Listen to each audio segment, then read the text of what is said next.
Why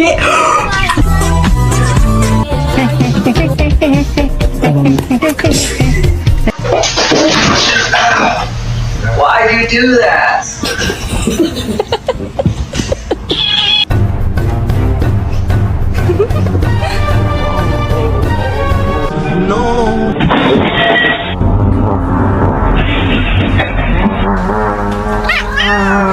Really careful, not yet. Roger.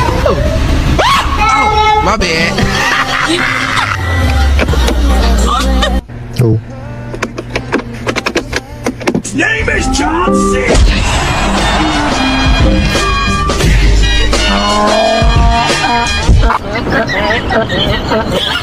Oh, catnip.